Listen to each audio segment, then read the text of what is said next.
Good. Ladies and gentlemen, it gives me great pleasure to introduce Ralph Weischedel. Ralph, just like everyone else here, with exception me, I think, has a PhD from University of Pennsylvania. I mean, you guys probably aren't going to get PhDs from University of Pennsylvania, but who knows? And he heads well, the information extraction part of Bolt, Beranek and Newman, known as BBN, owned now by which Verizon. But by Verizon. Their ownership keeps switching, but they are always the same. True. So anyway, here is Ralph. Thank you. Okay, this talk has 4 parts. The first 2 are to try to give an overview of information extraction technology, my biased overview of information extraction technology over the last decade. The third item is a short recap of research results we presented in May at the NAACL conference. And the last is a very brief set of view graphs about what I hope the future will be like. So let's just jump into the first topic.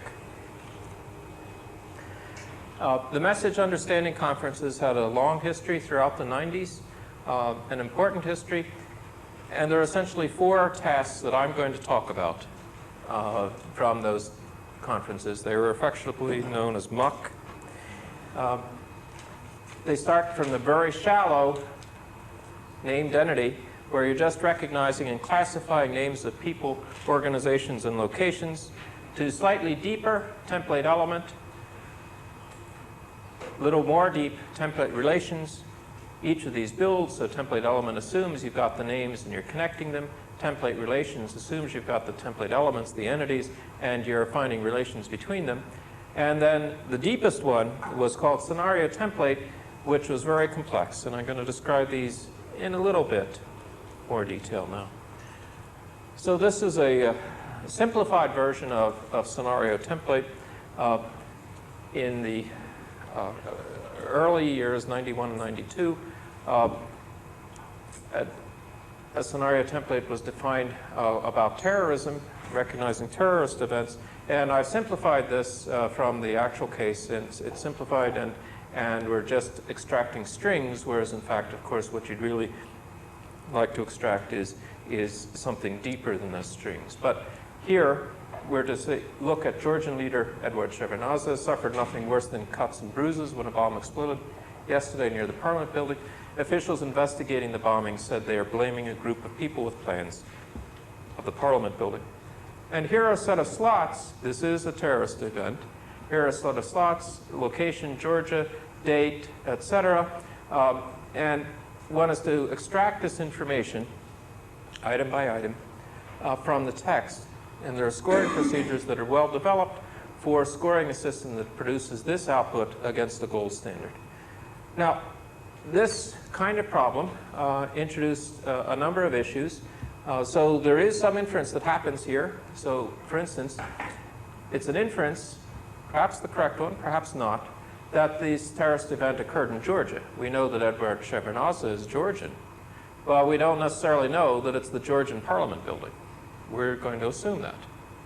Okay, so readers, in fact, may assume that. But if the context were different, in fact, it could have occurred almost anywhere. And similarly, there is a lot of information that is inferred in this process. Now, would you get the sentence separately by itself? The sentence. The sentence. Would you get the sentence separately to do it, or is the sentence in context of other sentences? The sentences are in the context of a full message.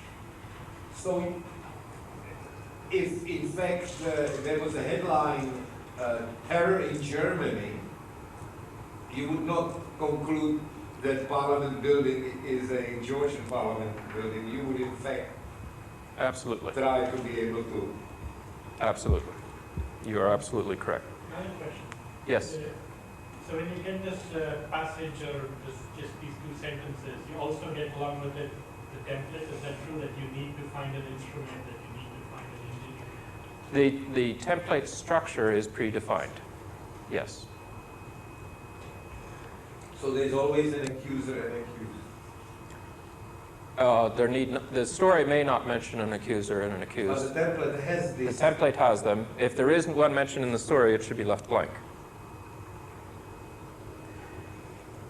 Now, the next chart shows the best performance of any participant throughout the world in each of the years during the 90s in which there was an evaluation, right? So the first was in 91. This was about terrorist events. This was about terrorist events in 92. Changed domains each the next time.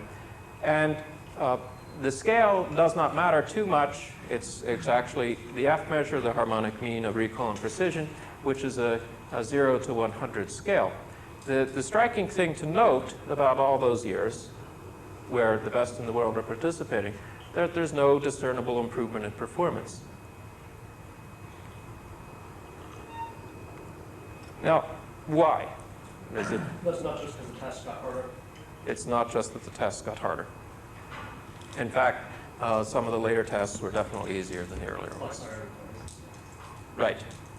The Mach 6 task of change of corporate officers was definitely easier than, for instance, the ones in Mach 5. Now, here are my opinions about why this task was not solvable in the 90s. Not only not solvable, but no progress seems to have been demonstrated in terms of absolute performance of systems. Well, one defect of this is the templates are domain dependent. And so from year to year, if you change the domain-specific task, in fact, most of the technologies would have to start over from scratch. They would have to write rules that assign, for instance, the location of a parliament building to Georgia or whatever. Secondly, there was a problem that it was very difficult to apply learning technologies to this because the answer keys draw only the final conclusions. Lots of facts might be omitted, so you would have things that linguistically look identical. If I change that story to say that, if I change that story to be about Iraq and Saddam Hussein, and that the group of people being blamed are Kurdish rebels, it might not be classified, at least in this culture, as a terrorist event, but as an act of patriotism. And if it were classified as an act of patriotism, even though the linguistic structure is identical, you would produce no template, there would be no slot fills, and so your training system to learn about language would be very confused because everything looks the same, essentially, but you're not to produce output. Secondly, the association between the facts that are derived and the textual structure is just not evident in the answer keys, and there's no clear way to bridge that gap. And lastly, if that weren't enough, these are very expensive to produce answer keys. Typically, it would take 30 to 45 minutes for a person to fill out an answer key for a given article of 500 to 1,000 words. As a result, you would get typically 100 articles with maybe at most 150 training instances. That's a severe handicap if you were going to try to use learning technology. Now, the other problem, if you look at this as an engineering task or a scientific endeavor, all you got was this composite score of this intelligent system, and you couldn't easily determine, well, how well do I recognize the entities and the descriptions of them? Maybe that's my biggest problem. Or maybe I just don't understand sentences very well, and I ought to go improve my parser. Or maybe my biggest problem is co-reference. My parsing's fine, I should go improve my co-reference. Or maybe basically the real nut to crack is world knowledge and inference. Or maybe it's this confounding issue about things that look like terrorism aren't always terrorism because they're good guys and they're bad guys in the culture, and you just arbitrarily assign some to the good case and some to the bad case. Well, we don't know. None of those measurements were taken during those years, and we don't know what the biggest problem was. We don't know why the scores didn't improve. Now, on the positive side, during those years, in fact, some other tasks were defined that were shallower. Named entity was the first of those tasks to be defined, and that task is within a document, identify every name mention of locations, persons, and organizations, and classify them as one of those three tasks. And identify every mention of dates times monetary amounts and percentages. So here I've color-coded at the bottom a one-sentence text by the names and their categories.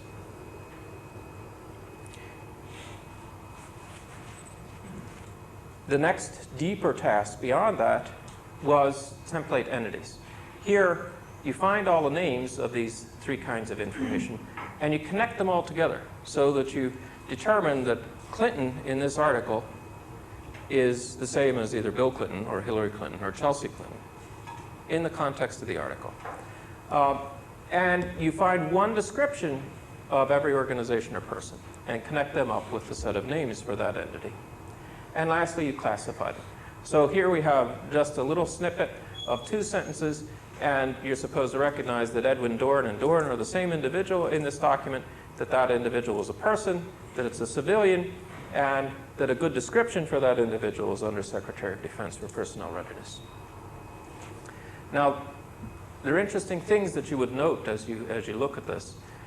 The template element is built on named entity. That's a good thing. Named entity, as it turns out, happens to be very local information.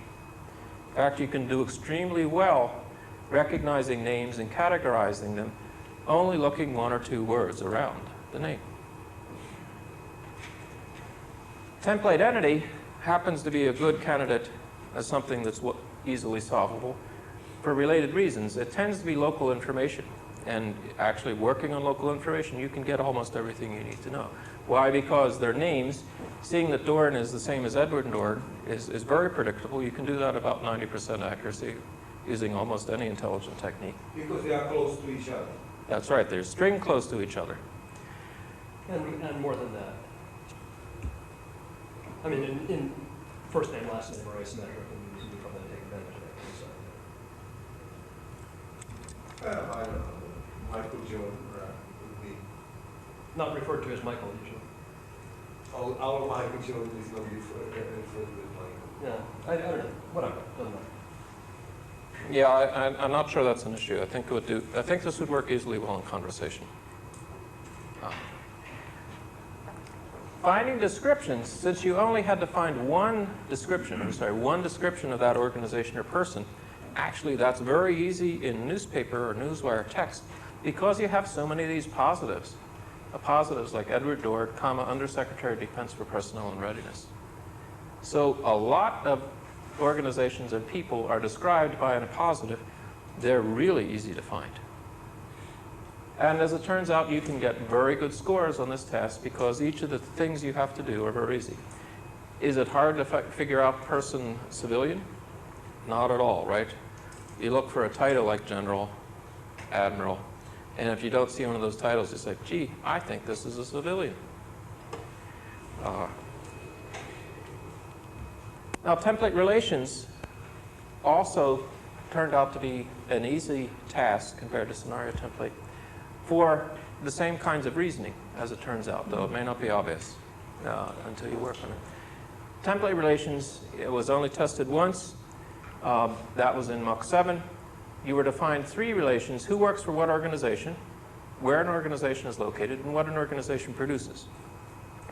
Now, as it turns out in the data, this hardly occurs, so we don't know whether that was a hard one to find. This one we know is much harder to find in this. Why? Because where an organization is located is sometimes expressed very locally, like a New York-based company. And sometimes is actually very distant in the text and requires some inference. And actually all systems, it would appear, tend to get the ones that are locally stated, explicitly stated, and don't get the other ones very reliably at all. Who works for what organization is very frequently expressed as in a positive, or alternatively in a nice easy clause structure, like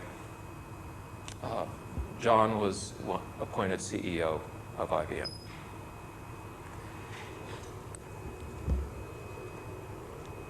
And what do you see? In a 3-year period we see lots of improvement in performance. So first, let me look at the broadcast news trajectories, these two trajectories here, because that's the named entity problem in the speech domain. The top line is perfect transcripts, right? Human transcripts, but it's like a speech recognizer in that there is no case marking and there's no punctuation, except when you have a change of speakers, you can put a period in. And so it's harder than newswire text, but the interesting thing, even where there's such a lack of information, right? There's no capitalization here either, it's all monocase. There was marked improvements over a 2-year period. Now, if you had automatically transcribed speech as opposed to human transcribed speech, broadcast news. Sorry. If you had automatically transcribed speech recognition, there's even better performance improvement, steeper curve here. Why? Because, in fact, not only was the named entity recognizer improving, but, in fact, the speech recognizer is improving as well. So this very local task is performed very well, and you see marked improvement. Template element, which I argued is a relatively local task, in fact, showed marked improvement over a 2-year period as well. Okay, and notice that the absolute numbers for F measure are much higher than you saw in scenario template. The only point for the template relations happens to be relatively high. It was only done once, but it's relatively high at 75. So what can we conclude?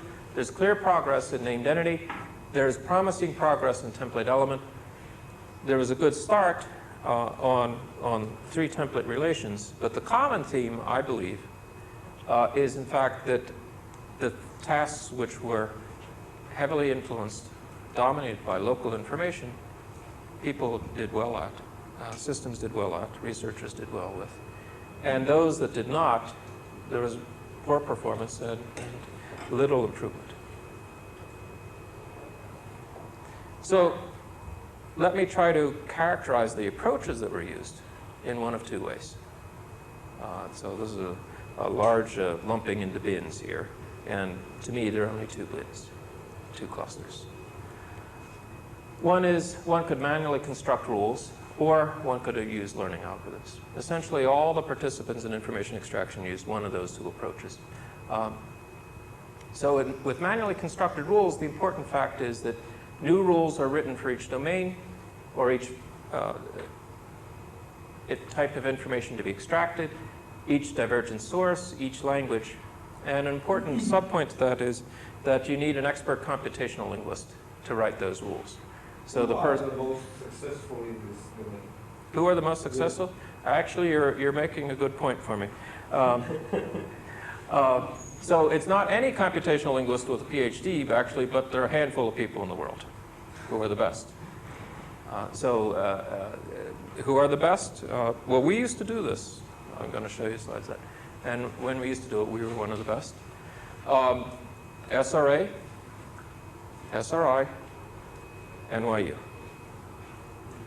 That's my list of players today. Why do I say expert computational linguist and there are only a handful in the world? I can name for you the individuals that produced those excellent scores at those institutions. When the person moved from one institution to another, the scores moved from one institution to another. Furthermore, one of those institutions, the chief person did the scores 1 year, did the system 1 year, came out best in the world. Gave the task to a junior person, a very brilliant person, about to receive their PhD, came out worst in the world. You know, there was 1 or 2 years time where the system performance, I suspect, the persons would claim the system improved. The only thing that changed was who the rule writer was. They're both computational linguists. By the end of the year, they both have PhDs. So there's an art here. There's another problem that I'm going to illustrate later that these systems have, cascaded components. And the bottom line is there's adequate performance where I consider adequate 90%. There's adequate performance apparently only for the named entity recognition task. Now, the other collection of approaches is to use learning techniques. Now, the problem about learning techniques is they require manually annotated training data, and they require enough to learn what they need to learn. They don't necessarily have cascaded components. You can have an integrated search model, and that has the potential of reducing errors. And there's some limited experiments that actually demonstrate that. But the same condition is true, right? There's only adequate performance, apparently, for the named entity recognition test. That's the only one where anybody breaks 90%. So let me go through this in a slightly different perspective, filling out more detail to give you a better flavor of these two different approaches. So named entity extraction is the easiest one to understand. Here's the input as text. Here's the output. So SGML markup, XML markup, whatever you want. And up to 1996 or thereabouts, no learning approach could compete with hand-built systems. In fact, at the time, on a particularly easy test set where a manually written set of rules, the system could perform at about an F of 95. The best learning system performed it at about an F of 85. Okay, so no comparison. Now, in 97, the first statistical approach was introduced. Happened to be Bayos. And now there are at least 3 systems that get very good performance, comparable to the best in the world, at 3 different sites. 2 of those are hidden Markov model based. One of those is a maximum entropy based learning approach. And furthermore, by 1998, you're getting performance on automatically transcribed broadcast news that's of interest. Namely, where you have word error rates at about 15%, you're still scoring an F measure of 80 in spite of all that error. And if there was 0%, you'd be approximating a score of 90. So there was substantial progress there. How would the 2 different systems work? Well, I know because until about 96, we were writing rules manually to do this job. You would do some level of morphological analysis, for instance, to determine the part of speech. So first of all, of course, you'd want to find the text. You'd want to separate the headers and all that sort of glop that you don't want to process. Do some sort of morphological analysis, possibly part of speech. If it's well-written newswire, you might just look for capital letters and forget about part of speech. And then you'd have a lexical pattern matchers. And here are some simple patterns that I wrote. And you'd write a set of patterns like this. So for instance, 1 or more proper nouns followed by inc or limited or GmbH or any of a host of about a few dozen ways that we say incorporated or organization would indicate this is the name of an organization. Another rule, which is the kind of rules you would write. A proper noun followed by power and light. So if I say Boston Power of Light, I suspect you not only believe that's a corporation, but I think you probably even know what business it's in. And you probably know that, in fact, even though there isn't one. Okay? There isn't a Boston Power Light. But the local evidence of the pattern, of the way we phrase things, is so compelling that you'd know what business it's in. Another one, any 1 or more proper nouns followed by, let's say, city or river or valley, blah, blah, blah, to give you a location name. Or a title, any of a class of titles, followed by 1 or more proper nouns to give you a person name. But you could write lots of rules like this, and it's clear you can get good performance. We started using hidden Markov models for this task in 97. You could think that a number of reasons why we did that. One reason I remember doing it is I got trying to hire people to write these lousy rules. Nobody wants to do it for very long, and it was clear this is not the way to go in the future. Rich Schwartz, Phil Resnick, Dan Bickel invented a hidden Markov model approach to this. There's 1 language model for each of the categories you're to spot. So 1 for names of persons, 1 for names of locations, etc. You infer everything from the training data So here is the structure of the hidden Markov model, and the probabilities are just the bigram transition probabilities, both within the language model for a name class and traversing, changing name classes. And of course, you have one more than the number of categories you're to spot. You're to have one for the general language itself, where there's nothing of interest. These systems perform very well in light of noise. So here we have some results that NIST ran for us of different word error rates.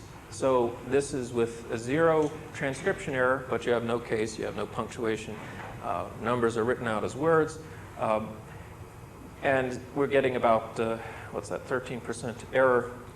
If you add incredibly high error rates from speech recognition, 30, 40, and more %, in fact, you degrade linearly in the speech recognition error. So the systems are very robust, yes? Is that because the word errors are locally clustered within the sentence?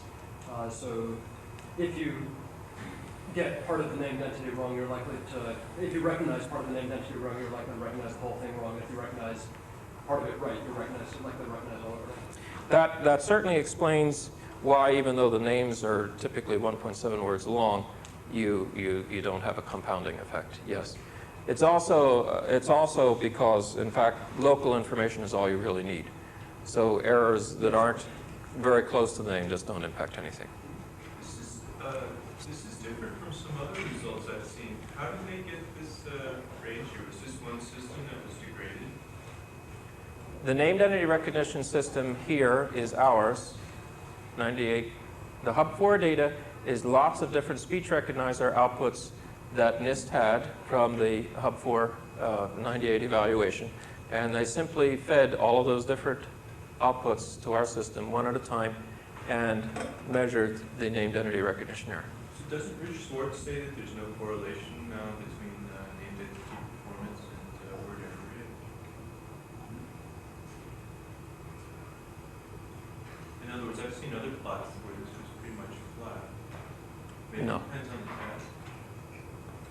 No. There are no plots that say that error rate in recognizing name, in recognizing classifying names is independent of Well, they had a switchboard. word error rate. They did that switchboard evaluation. I don't know if you knew that. They looked for named entities in the switchboard 2 or 3 years ago. Yeah, it was. I remember BBN running those experiments, and yes, there was degradation proportional to the word error rate. Really? There have been experiments that Rich Schwartz was involved in where you could have 30, 35%, 40% word error, and the TDT tasks do not degrade at all. But that's a different problem than name recognition. I mean, it's just impossible, right? The word errors could just obliterate the name, and you're going to get it wrong because the name's, you can't see the name at all. It's not there. Yeah, but the recognizer makes different types of errors. I mean, some names are often gotten right if they're in the vocabulary. Maybe they're longer, maybe they're not like other words. Not everything. It's just that I have seen other. In other words, you get the word wrong, but you can still tell it's some kind of name. No, you tend to. Yeah, I think you're thinking of a different task. Now, the interesting thing is that supports my conjecture that this is all about local information versus not having local information, right? That local information is enough, is that SRI's manually constructed rule set performs almost as well as ours on this degraded condition, and in fact degrades linearly also. So it's not, I'm not claiming this kind of result is exclusive to learning techniques. But I am saying it's a good thing for all the approaches for which this technology works. Now, if you're going beyond names, if you're trying to find connections, whether it's template relations or scenario template or whatever, the traditional rule-based architecture is shown here. Now, this happens to be one that we fielded in 1995 in Mach 6. It's the same description that I believe Jerry Hobbs did in 1993 as the generic information extraction system to try to describe all the information extraction systems that participated in Mach 5. Okay, so this is traditional. It's a waterfall architecture, so you would expect that errors early on in the processing could propagate, and it might be difficult to recover from them. After or during this time, there were research endeavors to learn rules for a particular component. So lots of people did work on learning part of speech. Lots of people did work on named entity recognition. People did work on learning to parse. University of Massachusetts is the only group, I believe, in this time frame that tried to have a learning component for each of the components one at a time. Certainly, after that date, we noticed that we had learning techniques for part of speech, for named entity recognition, and for parsing, and we wondered where we could go beyond that. In the traditional architecture, if you're going to manually write rules to do these tasks, you'd write them like the following. So suppose your job was to recognize what person holds what office in what organization. So here are a couple simple rules. They're easy to think up. Person, comma, office description, the literal word of organization description. Here's an example that would match that pattern. Another one, organization, the literal word named or appointed. You just make up a list of words. A person, a preposition like as, and an office. And from that pattern you can easily get this example and extract who works for what organization and what office. You just make up lots and lots of patterns. And for where an organization is located, the other interesting relation in template relations, you could write patterns like that. Again, the challenge for me was hiring people to write these rules because it wasn't something people enjoyed doing and they didn't want to make a lifetime out of it. So we got interested in learning to extract relations. And for those of you who were at NAACL, I hope this looks familiar because this is a shortened version of the talk there. Our motivation was that there was a breakthrough in parsing technology achieved in the mid-90s. And could that help? In fact, the traditional approach, in fact, people had largely given up on parsing. They were just doing chunk parsing, finding core noun phrases and verb groups. There had been relatively few attempts to embed this new statistical parsing technology in any application. And so it was intriguing to see if we could embed it in the information extraction application. And there were questions, which I'm going to answer during the course of the talk. So there were intellectual questions that we wanted to answer. The new approach we called SIFT, for statistically derived information from text. There was one integrated decoder with an integrated search space that did syntax and semantics in parallel. In particular, it did name finding, it did part of speech labeling, it did parsing, and it did the limited, shallow semantic analysis that was required for the template element and template relations tasks. So there was one training component, one set of models. What we had at our disposal at the time was the University of Pennsylvania tree bank on the Wall Street Journal materials. And we had a core semantics for descriptions available to us that we could just annotate. What does that mean? Well, this is what a skeletal parse tree would look like for a tree bank. I've omitted a lot of the details for the purpose of the presentation, right? So I've eliminated the part of speech, and I've eliminated the extra material that's in tree bank 2 that's not traditionally used or predicted in the parsing technology. What we said we would do is we would annotate semantic information for the template element and template relation task. Because, of course, the tree bank data doesn't have any of that information in it, it's just syntax. So the semantic trading consisted of marking up the New York Times material that was provided to us for Mach 7, marking it up by the names, as you can see, marking it up by the descriptions, so marking up person descriptions and organization descriptions. You had to have that to do template element. Marking up co-references that involve these elements, so this description of Pay Consult ABC News is co-referent with Nance.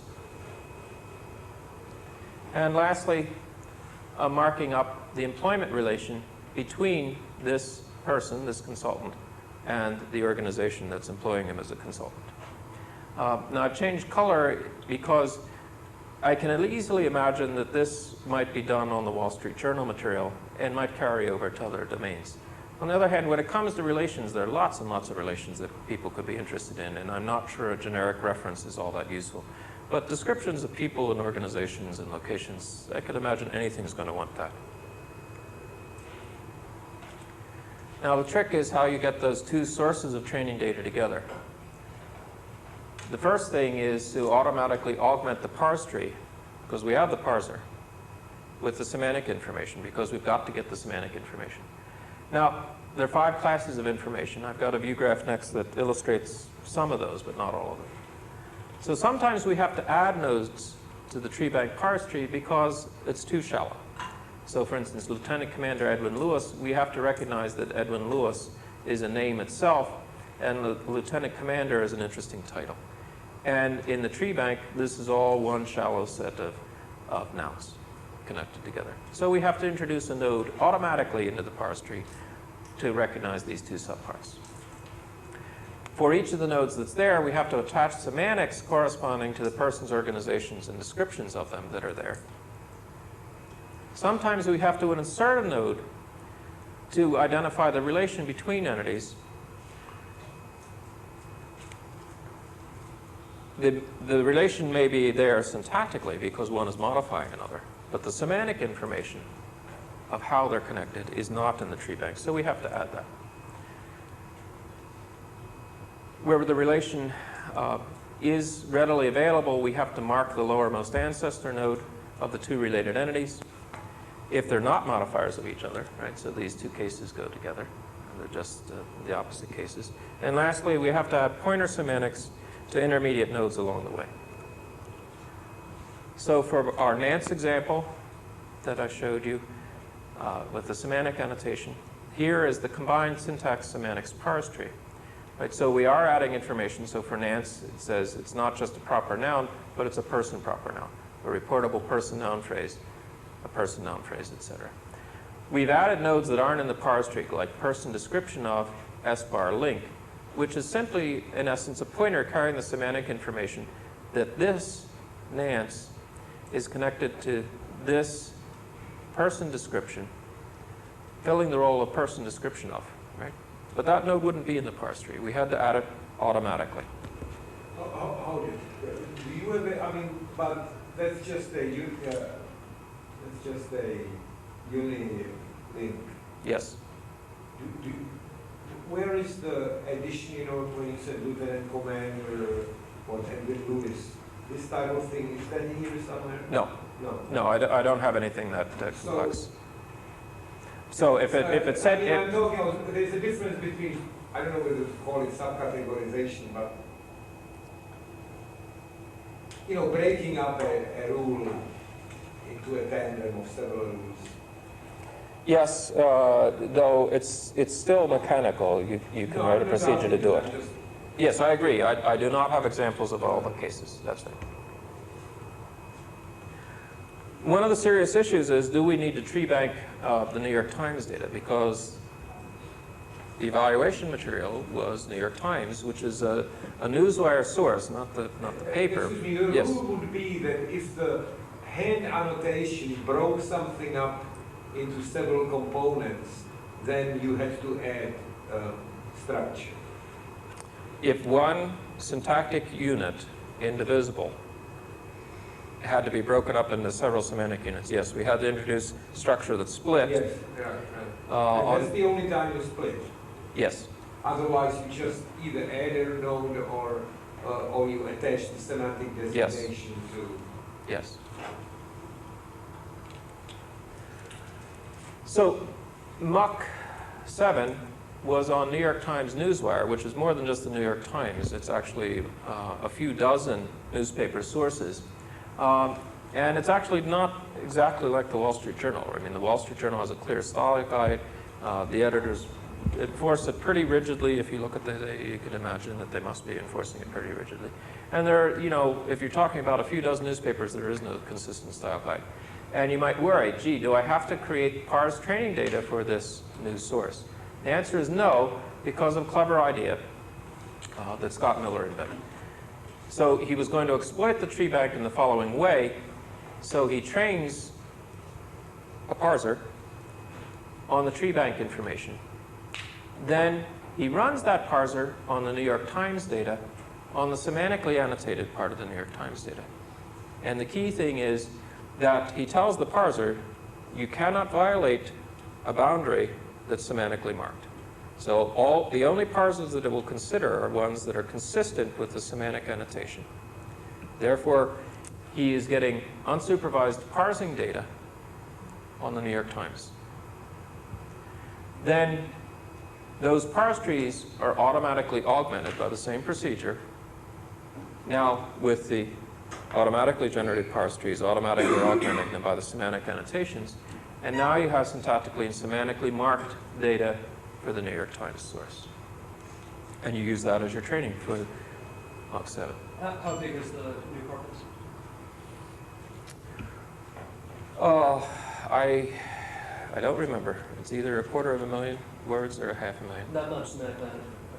Yes, the semantic annotation, as you can see, goes awfully rapidly, much more rapidly than the parsing. Yeah. I mean, the parsing goes at the rate of at best 1,000 words an hour, possibly a few hundred words an hour. And on the other hand, that semantic annotation should go at least at 2,000 to 3,000 words an hour. Now, I'm not going to go into the details here. This is just to say there are details. You can read it in the paper in the NAACL proceedings. The key idea is an idea that Fred Jelinek and his team at IBM invented, that the way to do parsing is to model the history and to do history-based parsing. And this is that idea with different dependencies now, because we're talking about semantic labels, not just syntactic labels. But the key idea was invented, I guess, about 10 years ago, right? Perhaps. Okay. Time flies. Time flies. So notice we're building on ideas that have been in the literature and yet doing novel things to extend them beyond their original intent. It is a generative model that we have here, forgetting about all the dependencies that I just skipped over. It's a generative model. So in principle, trees are generated top-down, with the exception that you're not just saying, oh, I want to produce an S, I want to produce a verb phrase, but you're predicting at every node the head word of the constituent that's represented by that node, and it's part of speech. Then we simply produce the head node, top-down, pre-modifiers, followed by post-modifiers. So you can see that with our example, that the first thing we're going to predict is a sentence whose head word will be said, and part of speech will be past tense verb. Below that, we'll generate the node verb phrase. It will have the same head word, same part of speech. That'll be the end of that path. Then we'll start looking at pre-modifiers. So we predict a person noun phrase whose head word is Nance, and his part of speech is person proper noun, and so on. Just filling in structure. Now move to the, since there are going to be no left modifiers, move to the right modifiers. This is for text, of course. This is for text, yes. If you remind me, I'll address speech at the end, because I don't have any viewgraphs about it. Okay, so you and I are both getting tired about having these predictions one at a time. So the whole right modifier there we added. Finally, we better put in our comma. And presumably there is the rest of the sentence which we're not interested in for the moment. Okay, so that's in principle how the model works. Of course, we search the model using a CKY bottom-up strategy. So there's nothing new or unusual there. And we use dynamic programming to speed it up.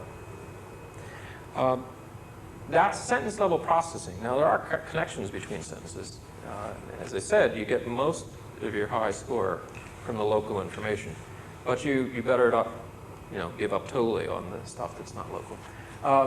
And what we used in Mach 7 was a very simple model. So we were trying to connect two entities that we had found at the sentence level processing, and we used a classifier model to do that. And it's just a log odds model. There's nothing unusual here, and based on the log odds model and the features mentioned here, we produce results. Now, I'm minimizing this because actually, if you look at the data, we, and it would appear everybody else, performs best on the local information. That's where you get most of your credit. And this does not work all that excitingly well. You shouldn't expect it to, but actually, no one has anything that works a lot better either, it would appear. What was our actual performance? Well, here the recall precision and F-score. F-score is just the harmonic mean of recall and precision for those two tasks, template element and template relations. Of all sites in the world that participated, these were second best, very close to the best in the world.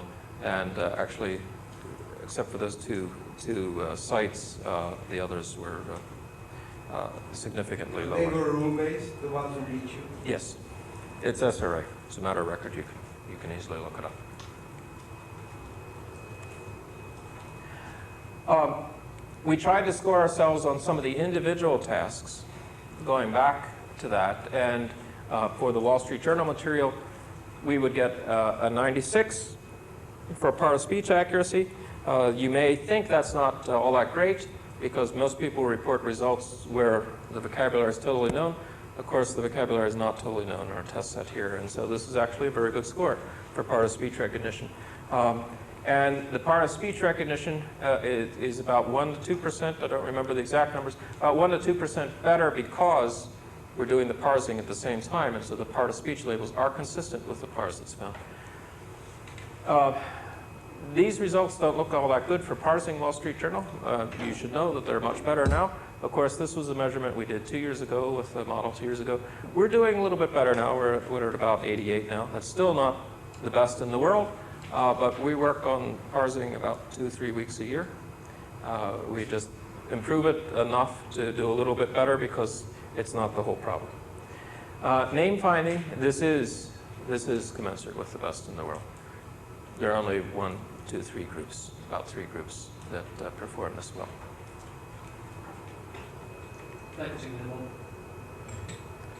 No. This is a result using the integrated processor that I described at the beginning that does part of speech, names, parsing all at the same time. Yes. It happens to be about the same performance as the hidden Markov model. On this test material, we looked at it a little more carefully. The parsing-based name finder does better on new information that wasn't in training than the hidden Markov model, and does a little worse on material that was in training than the hidden Markov model does. So it's a curious trade-off. So there are some issues and answers. How can one limit the semantic interpretation? How can the limited semantic interpretation that's required by Mach be integrated with parsing? Well, I've shown you that, right? You just do an integration of automatically integrating the semantic information into the parse trees. Do you need to do tree banking of this new source because all your materials in the Wall Street Journal? The answer is no, and there's a quick, since I'm running out of time, there's this quick process that I described earlier of cleverly using the supervised parsing model on Wall Street Journal and coming up with the unsupervised parse trees, but constrained to be semantically significant. And lastly, must computational linguists be the semantic annotators? No, and I'm sorry, I hadn't noticed that. It went off the bottom of the screen before. What we actually used was college students from diverse backgrounds to do our semantic annotation, because all they have to do is be native speakers of English. The lexicalized probabilistic context-free grammar can be applied to information extraction. We've applied it to these limited tasks that we've talked about. A single model performed all the sentential processing in one fell stroke. and performance on each of the tests seem to be improved by doing it in an integrated way. There are lots of things that you need to do to make this a good solution to someone's problems, right? So, in fact, you'd want to model co-reference statistically. We're doing that, and if the results were a little more mature, I would report them today. But we do have a statistical model of pronoun co-reference now. In limited testing, it seems to be about 85% accurate. We have the first of our attempts to model direct definite description co-reference.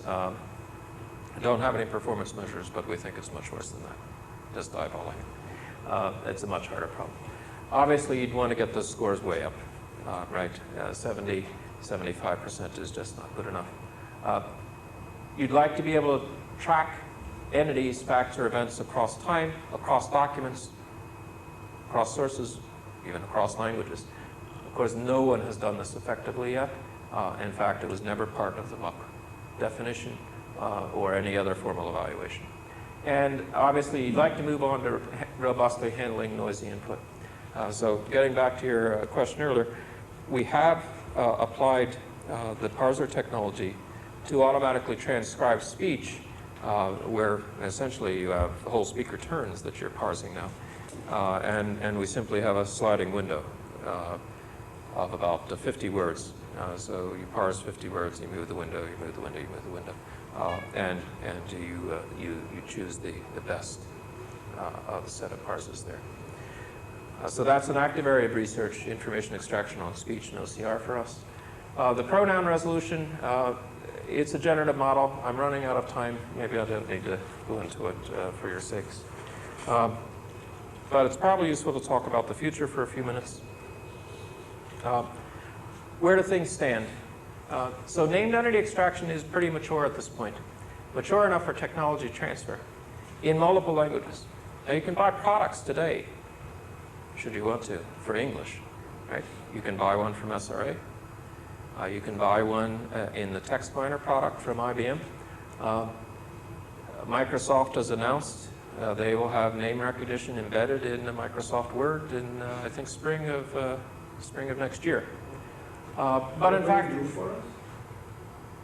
what will it do for us users?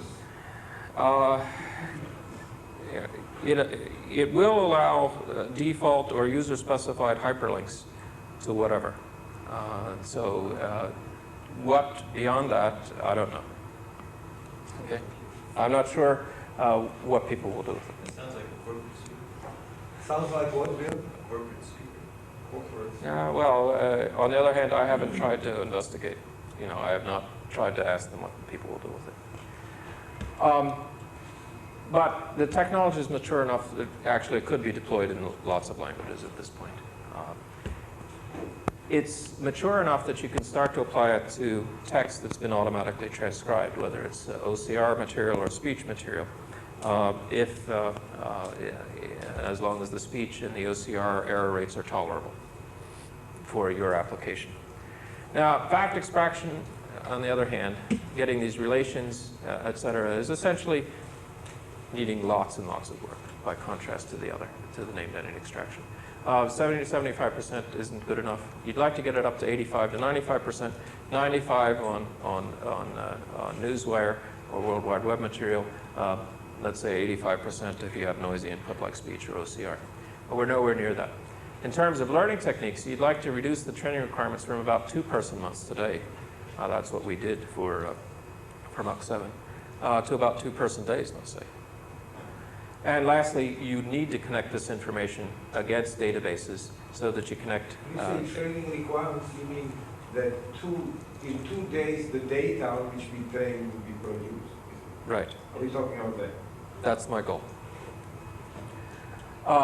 You'd like to be able to correlate the information you extract, whether it's about entities, events, facts, across time, across sources, so that you have one coordinated relational database collecting all the information for you.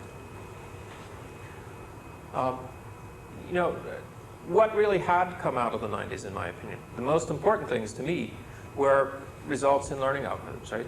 So the fact that you can do named entity recognition by hidden markup models, I think is an interesting result. We happen to do that.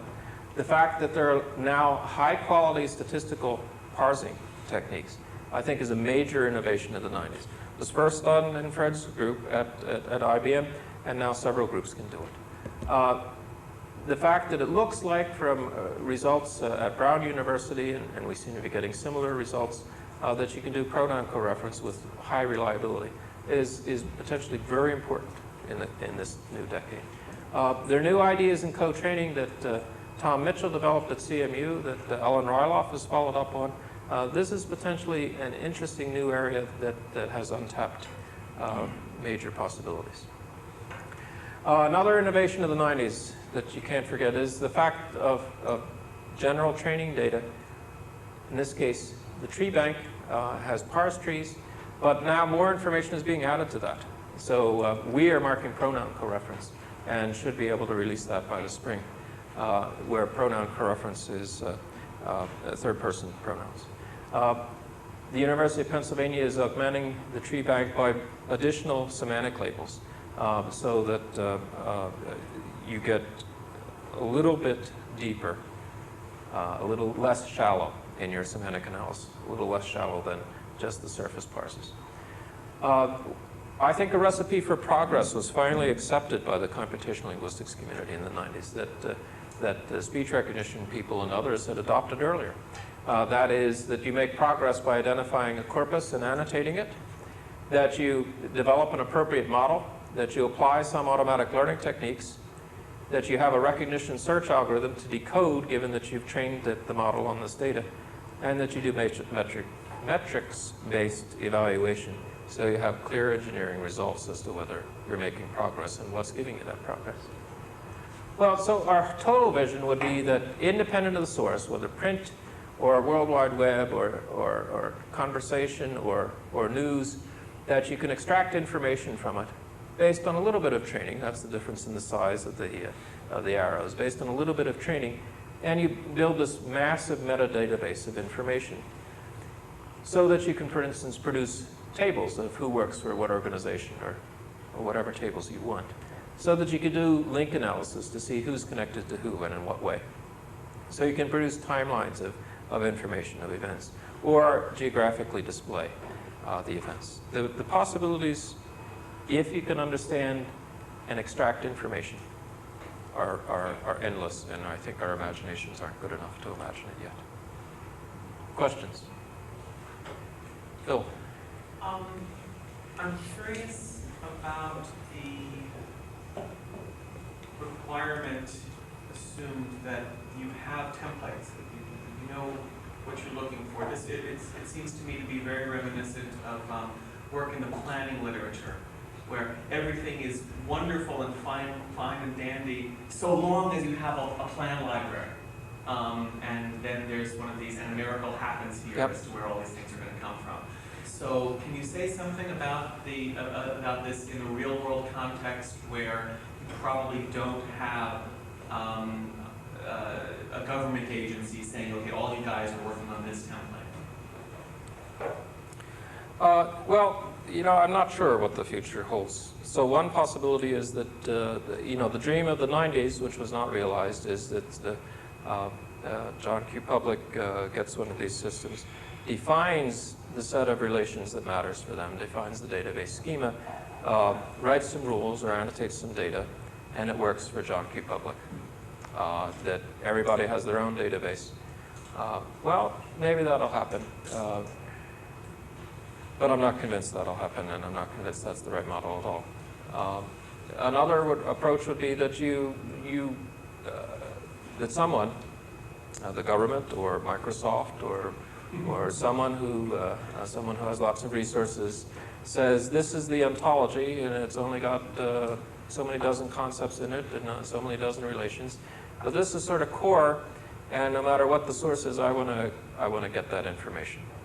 And it's just readily available to people, and then they figure out how to use this automatically extracted information. That's a possibility. I'm not sure I'd bet on that one either. Yet a further out one is to say that the task of information extraction should be morphed into saying, I will produce regularized, structured textual information where the relations are about as open-ended as the vocabulary. And then what the user has to do is write the axioms or whatever, or someone has written the axioms, that essentially do question answer.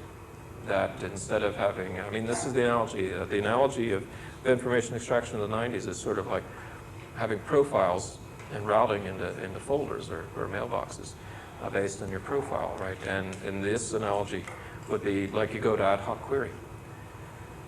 Well, that would be really desirable, but it's in some sense obviously the most technically far out. Other questions? Yes, Jason. Well, so you mentioned co-training and Yes. an array of possible interests that was untapped. And obviously that would be great if you want to get this into John Q. public stands, or at least reduce the training time to 2 days, as you say. Right. The annotation time. Right. So I thought actually that people had been looking into this, that Ralph Grossman had one and possibly 2 students, Roman Yangover comes to mind, who had gotten actually rather good results on this. Do you not believe the results, or? Well, yeah, so first I wasn't thinking of Roman's work when I said co-training, because I wouldn't have classified that as co-training. That is a different kind of way to reduce. This is a PhD student at NYU, Ralph Grossman. He's developed a technique that, given some seed examples, I think a few dozen in this case, I can't remember. Some very small number. He essentially has a spotting algorithm that says, in these examples, I see person name, I see the word appoint, I see an organization. And I just do, in essence, TF IDF on these concepts, right? Some of the features are words, some of the features are person name, organization name, etc. I just use TF IDF on my positive examples and compare that to the TF IDF on the corpus as a whole. And I retrieve documents that are high in TF-IDF, like my examples. And I look for the sentential patterns of features there that seem to be correlated well with my examples, disproportionate to the corpus as a whole. And I'm just going to believe those are examples. This is a spotting algorithm to say what are the different ways, in some sense, the features, the concepts could be organized in a sentence and still trigger the event. So this is more like my earlier picture where a single component has a learning algorithm for it. And all those experiments are assuming, there's this parser there are these complex inference rules here, et cetera. So he's doing a spotting problem. It's very clever. I wouldn't call it co-training though. Well, it is a data reduction approach. So I had reasons for calling it co-training, but we can do that over time. I'd like to know why you think it's co-training. That would be interesting. It is looking at a niche, and I think you really need a breakthrough to achieve what I'm talking about. And this is learning for one component only. Other comments?